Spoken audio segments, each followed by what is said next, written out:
کہ وہ عشق و محبت کا بھی امام تھا. ہم ان کی بارگاہ میں خراج پیش کرنے کے لیے آتے ہیں اور چونکہ وقت بہت زیادہ ہوا ہے مجھے پتا چلا ہے کہ مغرب سے یہ محفل مکمل ہو جاتی ہے. حضور تاج الشریعہ کے پل پر مکمل ہونا تھی لیکن تاخیر ہوئی اور مجھے خود بھی ایک دوسری محفل میں شریک ہونا ہے.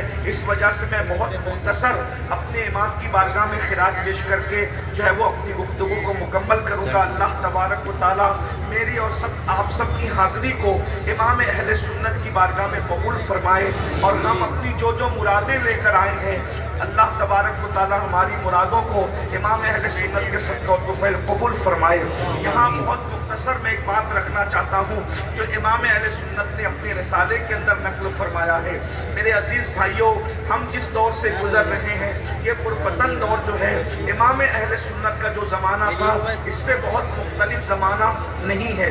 اس وقت کے اندر جو ہے وہ مکمل کوشش کی جا رہی ہے کہ مسلمانوں کو غریب کرو اور غریب کر کے ان کے ایمان کو چھیننے کی کوشش کرو. اس لیے کہ کہا گیا ہے کہ غربت کبھی کبھی انسان کو کفر تک پہنچاتی ہے. یاد رکھیے غربت کبھی کبھی انسان کو کفر تک پہنچاتی ہے. اس لیے اسلام دشمن طاقتیں یہ کوشش کر رہے ہیں کہ کسی بھی طرح سے مسلمانوں کو غربت کے دلدل میں ڈھکیل دیا جائے، مفلسی کے دلدل میں ڈھکیل دیا جائے اور ان کو جو ہے اللہ اکبر غریب کر دو تاکہ یہ روٹی کے ٹکڑے ٹکڑے کو محتاج ہو جائیں، یہ لقمے لقمے کو محتاج ہو جائیں. جب ان کے بچے بھوک سے بلک رہے ہوں، جب ان کے بچے روٹی کے لیے سسکیاں لے رہے ہوں تو ایک ہاتھ سے ہم روٹی پیش کریں اور پھر یہ معاہدہ کریں کہ روٹی لو اور ایمان کا سودا کرو، رقم لو اور ایمان کا سودا کرو. یاد رکھنا ایمان اتنی بڑی دولت ہے، ایمان اتنی قیمتی نعمت ہے کہ اللہ اکبر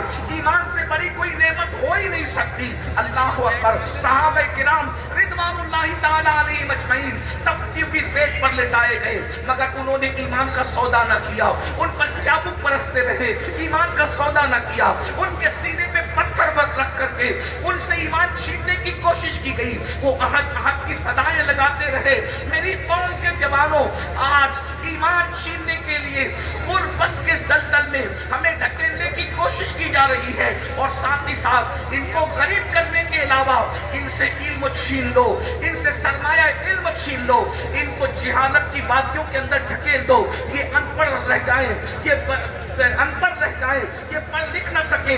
اس کے لیے باضابطہ طور پر اداروں کے اندر اس طرح کی سازشیں کی جائیں سے لوگوں کو چھوڑا جاتا ہے تاکہ ہمارے ذہین بچوں کو وہ نشے میں مبتلا کر دیں، دوستی کے بہانے نشے میں مبتلا کر دیں یا پھر کسی کی محبت کے جال میں پھانس کر کے کتابوں سے توجہ کو ہٹا کر چہرے پلنے پہ مجبور کر دیں اور بعد میں دھوکہ دے کر کے کہیں کا نہ رکھیں. ہمارے مسلم بچوں کے ٹیلنٹ سے دنیا خوف زدہ ہے.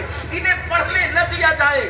جس دن یہ پڑھیں گے دنیا کی کوئی طاقت ان کا مقابلہ نہیں کر سکتی. جس دن یہ پڑھ لیں گے دنیا کا کوئی انسان ان کے برابر کھڑے نہیں رہ سکتا. اس کی وجہ یہ ہے ہم زندہ نبی کے ماننے والے ہیں، زندہ کتاب قرآن کے ماننے والے ہیں، زندہ خدا کے حی و قیوم کے ماننے والے ہیں، زندہ مذہب کے ماننے والے ہیں، زندہ مسلک کے ماننے والے ہیں. بلکہ اللہ اکبر ہمارے عقیدے میں تو اللہ کے اولیاء بھی زندہ ہیں. اور جن لوگوں نے یہ نعرہ لگایا تو زندہ ہے واللہ، تو زندہ ہے واللہ، میری چشم عالم سے چھپ جانے والے خدا نے ان کو بھی ایسی حیات جاویدہ عطا کر دی ہے کہ جہاں ان کا نام لے لیا جاتا ہے وہ محفلیں بھی زندہ ہو جاتی ہیں. نعرہ تکبیر، نعرہ رسالت، عرس رضوی، مدرسہ جامعہ نوریہ رضویہ.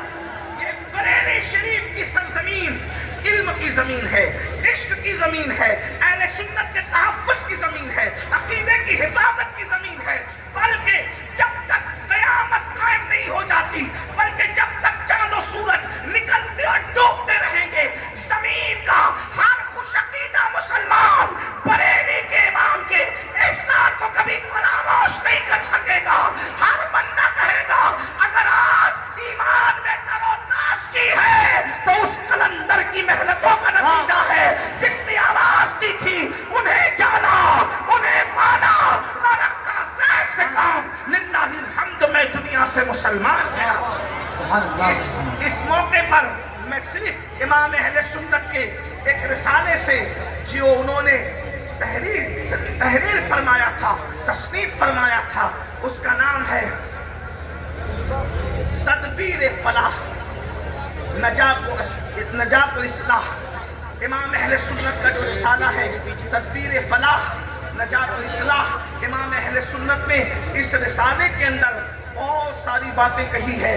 اس میں امام نے امت مسلمہ کی ترقی اور کامیابی کے لیے چند نکات پیش فرمائے ہیں۔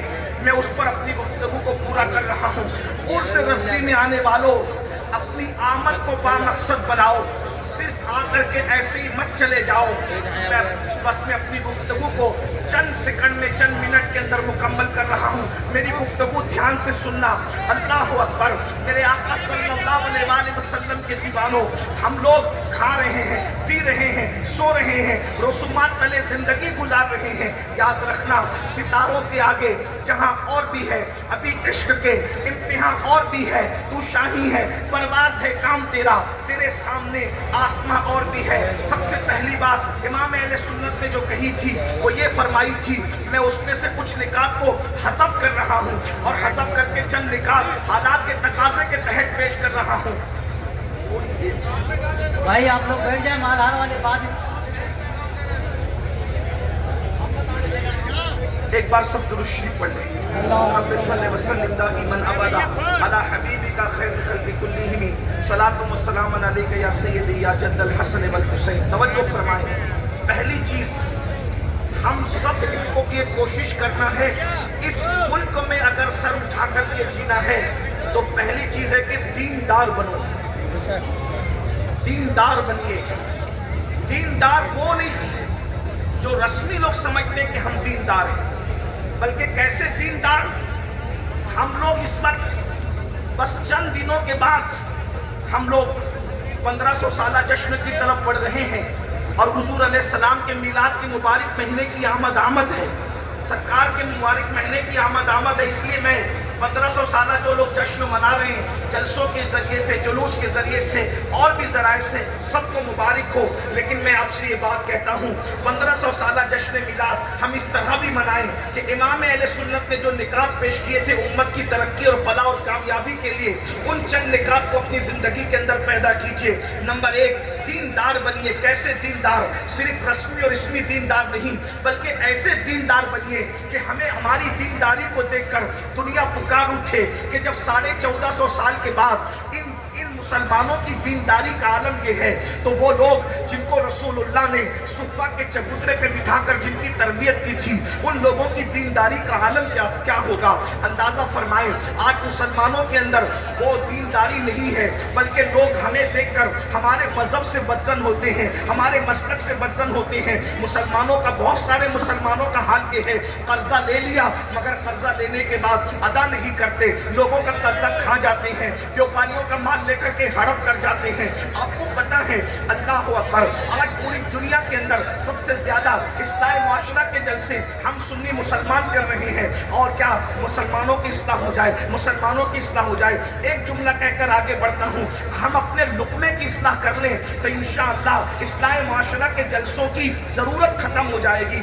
آج جو ہمارے بچے شراب کے اڈوں پہ جا رہے ہیں، جوؤں کے اڈوں پہ جا رہے ہیں، زنا کے اڈوں پہ جا رہے ہیں، بدکاریوں کے اڈوں پہ جا رہے ہیں، ہزارہ ڈگریوں کے باوجود ہم اپنے بچوں کو صالح فکر نہیں دے پا رہے ہیں، ان کی صحیح تربیت نہیں کر پا رہے ہیں۔ اس کی سب سے بڑی وجہ یہ ہے کہ پیٹوں کے اندر جو لقمے ہیں وہ حلال نہیں رہ گئے، الا ماشاءاللہ۔ کیفیت یہ ہے کہ حرام اور حلال کی تمیز ختم ہو چکی ہے، لقمہ حلال کی اہمیت ختم ہوتی جا رہی ہے۔ اس لیے یاد رکھو، دیندار بنیے، دیندار، ایسے دیندار لین دین میں بھی ہمارا ثانی کوئی نہ ہو، ہماری مثال کوئی نہ ہو۔ اسی طریقے سے کھانے پینے کے لقمے کے احتیاط کے معاملے میں بھی ہماری طرح کوئی نہ ہو، اسی طرح خیر خواہی کے معاملے میں بھی ہماری طرح کوئی نہ ہو۔ اس طرح کی کیفیت ہماری ہونی چاہیے۔ تو دیندار بنیے، نمازوں کے پابند بنیے، شریعت کے پابند بنیے، چہروں پہ داڑیاں سجائیے۔ میلاد مصطفیٰ کے موقع پر ہم پرچم تو لگاتے ہیں،